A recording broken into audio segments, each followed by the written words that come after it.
Ako po si Naisel Lorraine Claus para sa Tinig ng Kabataan, Usapang Edukasyon. At kasama natin ngayon si Lexie Paltao, isang estudyante, upang pag-usapan ang tungkol sa pagiging optional ng senior high school. Salamat sa iyong oras. Magandang araw rin po. Maraming salamat sa pagkakataong maibahagi ang aking opinyon tungkol sa usaping ito. Simulan na natin ang talakayan. Pabor ka ba o hindi pabor sa pagiging optional na lamang ng senior high school?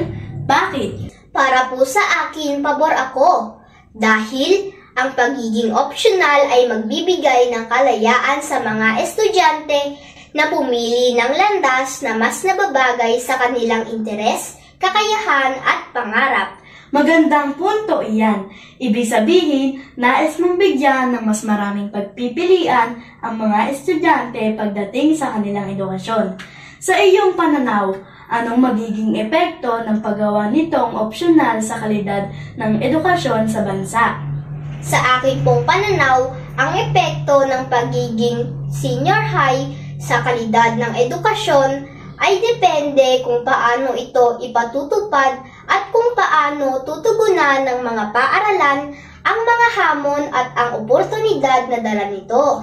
Totoo yan. Mahalaga ang maayos na sistema upang matiyak na hindi maaapektuhan ang kalidad ng edukasyon. Ang susunod na tanong ay paano nito maaapektuhan ang mga estudyante na gustong dumaretso sa trabaho o kolehiyo. Ang epekto ng pagiging optional ng senior high sa mga estudyante ay depende sa kanilang mga individual na pangangailangan at goals. Mahalagang magkaroon ng malinaw na plano at estratehiya upang matiyak na ang mga estudyante ay magkakaroon ng pantay na oportunidad para sa edukasyon at trabaho. Napakahalaga nga talaga ng may tamang suporta upang matulungan ang mga estudyante na gustong magtrabaho o magpatuloy ng kolehiyo. Anong masasabi mo sa kasalukuyang kalidad ng senior high school sa Pilipinas? Sa tingin mo ba ito'y epektibo? Ang masasabi ko po, ang senior high school sa Pilipinas ay may potensyal na maging epektibo sa pagpapabuti ng kalidad ng edukasyon. Ngunit, nangangailangan ito ng mas mahusay na implementasyon, sapat na yaman at mas malalim na ugnayan sa mga industriya upang matugunan ang mga hamon at mas mapabuti ang oportunidad para sa mga estudyante. Mahusay na obserbasyon. Talagang kailangan tugunan ang mga problemang kinakaharap ng senior high upang mas maging kapaki-pakinabang ito sa mga estudyante.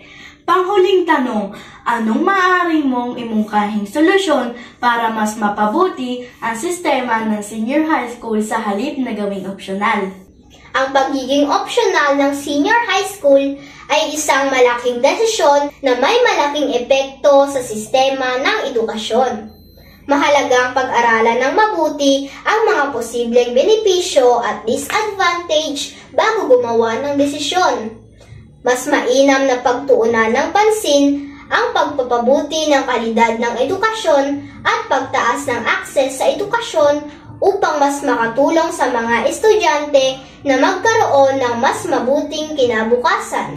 Napakagandang punto. Sa halip na gawing opsyonal, mas mainam na pagtuunan ng pansin ang pagpapahusay ng sistema upang mas maraming estudyante ang makinabang.